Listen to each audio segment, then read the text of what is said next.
चलिए बढ़ते आगे। आपको बता दें कि 17वीं शताब्दी की शुरुआत में ही गुब्बारे में गर्म हवा भरकर उसे एक जगह से दूसरी जगह उड़ाकर ले जाने की कोशिश की जाने लगी थी।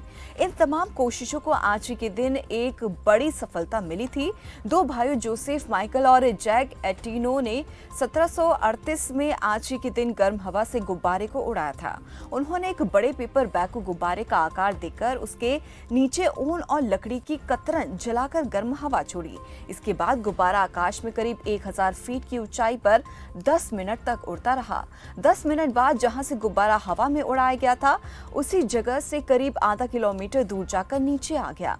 इसके बाद दोनों भाइयों ने यूरोप की अलग अलग जगहों पर इस गुब्बारे को लोगों के सामने उड़ाया। चलिए बढ़ते आगे। आपको बता दें कि पंजाब में स्थित सुनाम गांव के एडवोकेट हरिंदर लाली ने 65 दिनों में पूरे भारत का टूर कर डाला।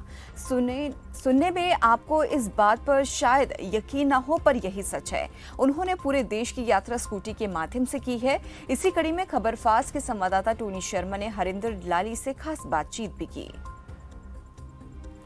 तो आपको बता दें कि जैसे कि आप तस्वीरों में भी देख सकते हैं कि सुनाम के रहने वाले एडवोकेट हरिंदर ने 65 दिनों में 18,000 का जो सफ़र है वो तय किया है। अलग अलग जाकर लोगों से बातचीत की है और किस तरीके का वहाँ का कल्चर है उसको लेकर भी काफ़ी जानकारी भी जुटाई गई। और एक खास मोटिव जो है वो पूरा होता हुआ उनकी यात्रा के माध्यम से नजर आया।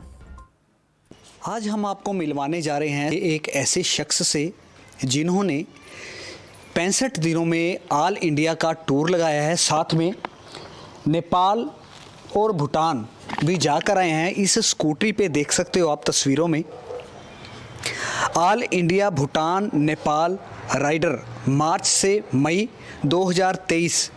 पेशे से वकील हैं। इनका नाम है हरिंदर लाली, जो सुनाम के रहने वाले हैं। बात कर लेते हैं कि इस स्कूटरी पर कैसे इनका मूड बना कि पूरा भारत घूमा जाए, नेपाल घूमा जाए, भूटान घूमा जाए। बात कर लेते हैं। नमस्कार सर। नमस्कार सर। सर सबसे पहले बताएं, all India Bhutan Nepal rider. मैं ना वैज्ञानिक सोच के विचारों का व्यक्ति हूँ।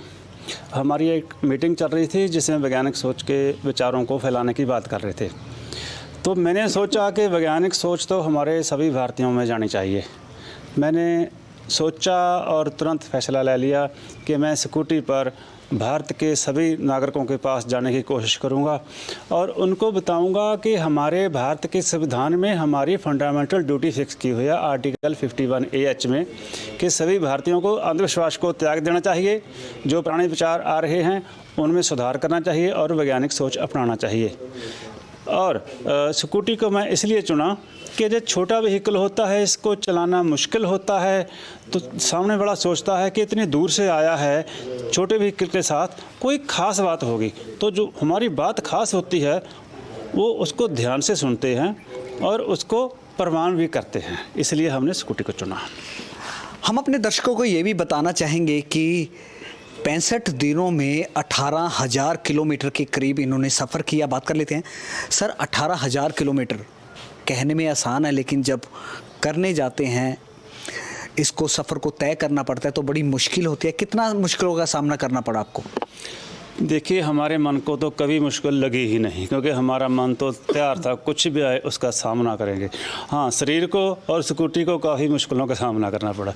इसकी भी टूट फूट होती रही, शरीर भी शाम तक टूट जाता था, कभी कभी थक जाता था, कभी कभी टूट जाता था, लेकिन सुबह को फिर शरीर हमारा जुड़ जाता था और हम राइड पे फिर चल पड़ते थे।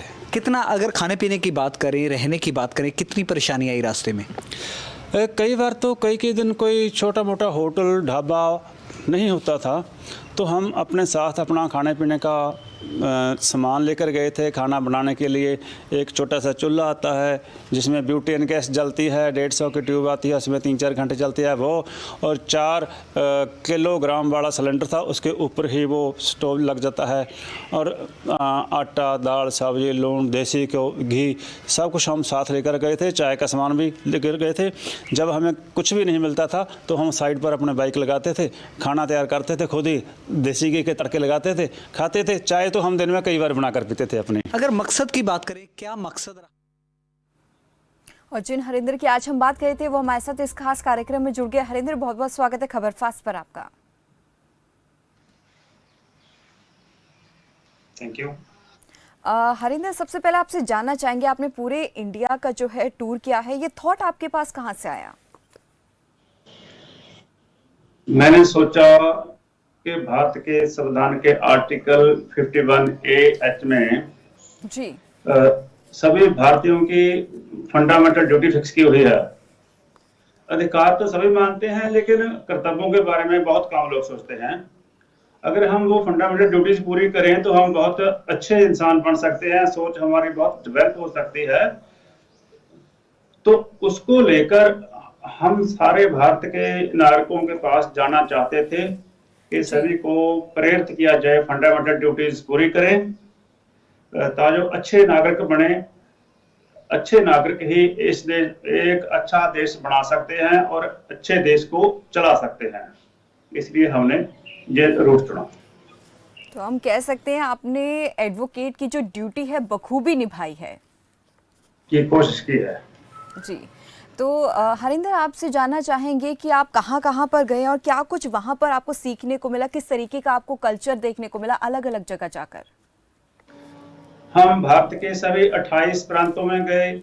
जो 4 कॉरिडोर हैं इंडिया के, श्रीनगर, कन्याकुमारी, पोरबंदर गुजरात में है, सिलचर असम में है, वहां गए। भूटान की राजधानी थिम्पू और उसके बड़े शहर पारो में गए। नेपाल से पुष्पनाथ जो नगर है वहां से एंटर होकर दार्जिलिंग साइड से काठमांडू होते हुए सारे नेपाल को क्रॉस करते हुए हम भारत में उत्तर प्रदेश में आए। हम इन सभी इलाकों में गए, बहुत तरह के लोगों के मिले, बहुत तरह का खाना हमने टेस्ट किया, खाया, बहुत भाषाओं के लोगों से मिले। मुझे महसूस हुआ कि जो एक हमारा भारत है ना, ये एक बना बनाया पूरा मुकम्मल कंप्लीट संसार है। अगर कोई दुनिया को पूरी देखना चाहता हो तो भारत को भीतर से देखे, बाहर से देखे, मिलकर देखे।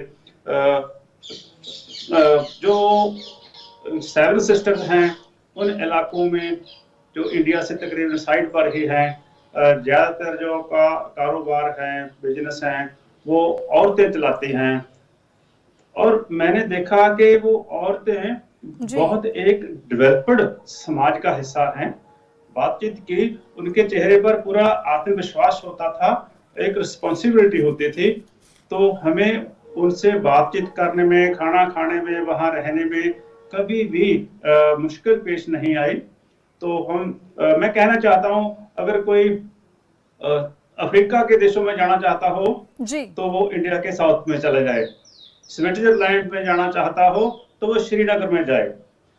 अगर वो स्कॉटलैंड में जाना चाहता हो तो दार्जिलिंग में जाए। अगर वो अरब कंट्री में जाना चाहता हो तो राजस्थान में जाए। सभी कुछ है इंडिया में, सभी मिनरल हैं। भारत के सभी इलाकों के लोग बहुत अच्छे हैं, वो आओ भक्त अच्छी करते हैं, सभी मेहनती हैं।